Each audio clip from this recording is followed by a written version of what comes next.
میں ابھی سول اسپتال اٹک آیا ہوں اور گائنی مجھے کمپلین آئی تھی کہ ایک افغانی ہے پیشنٹ، ان کا قصور یہ ہے کہ وہ اس اٹک میں رہ رہی ہے اور وہ ادھر اسپتال آئی، صبح انہوں نے برتھ ہوئی گائنی وارڈ میں، صبح 10 سے وہ پیشنٹ سائرہ نام ہے، افغانی ہے، وہ رو رہی ہے، چیخ رہی ہے کہ اس کو پین ہو رہا ہے، کوئی ڈاکٹر چیک نہیں کر رہا۔ میں آیا یہاں پر ایز اے رسپانسبل سٹیزن، میری ڈیوٹی تھی، میں آیا اندر، میں نے پیغام بھیجا کہ جو ڈاکٹر ہیں ان کو ذرا بھیجیں، کون ہے؟ تو پتہ لگا کہ ڈاکٹر میرین، ڈاٹر آف نواب نصر اللہ، وہ ہیں جو بات کرنا پسند نہیں کرتی۔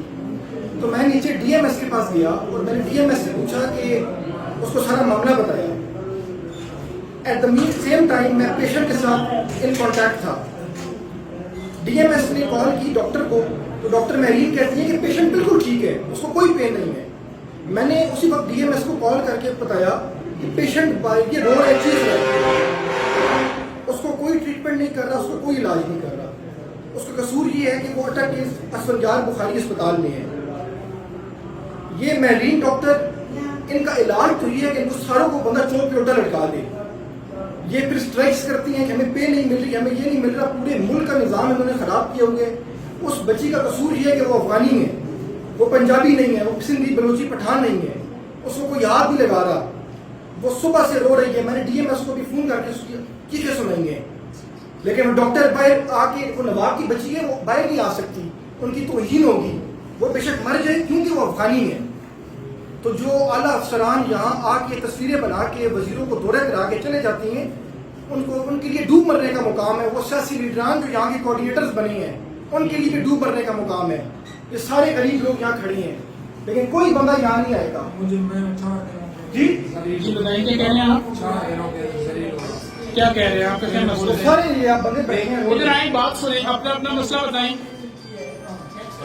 ادھر آئیں، ادھر آئیں، قریب آئیں۔ یہ حالات ہیں یہاں کے۔ آپ بتائیں کیا کہہ رہی ہیں؟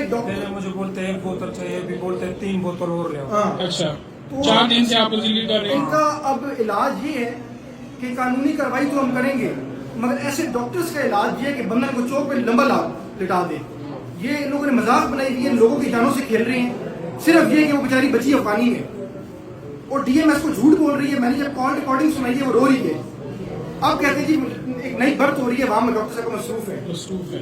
تو میں غریبوں کو یہی مشورہ دوں گا کہ وہ مر جائیں، خود پی لیں، تیزاب پی لیں، اس اسپتال میں علاج نہیں ہوگا۔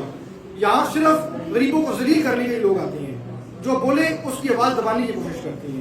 یہ ڈاکٹر میرین نام کی ہے اور یہ ماشاء اللہ ایک بہن ہماری کھڑی ہے ماسک لگا کے۔ یہ نوابوں کی بچیاں، یہ غریب کو علاج نہیں کریں گی، نہ غریب سے بات کریں گی۔ جب اندر کو کوئی ان کے خلاف درخواست دے تو پھر یہ پورا خاندان آپ کی جرگے کے لیے آ جاتا ہے۔ یہ آپ لوگوں کے لیے سوالیہ نشان ہے۔ ادھر سے چلے جاؤ، یہ کچھ نہیں ہونے والا۔ ابھی میرا بات ایک ہو رہا ہے، ابھی 1 بوتل دی ہے، ابھی 12 بجے آئے، ابھی 2 بجے آئے۔ ان کا قصور ہے، ڈاکٹروں کو یہاں سے پکڑو اور لے کے نتر مارو۔ پرچہ ہوتا ہے میرا کہتے ہیں دفتر ہے، میرے پاس آ جاؤ، ان ڈاکٹروں کو ننگا کر کے مارو، ان کا علاج کیجیے۔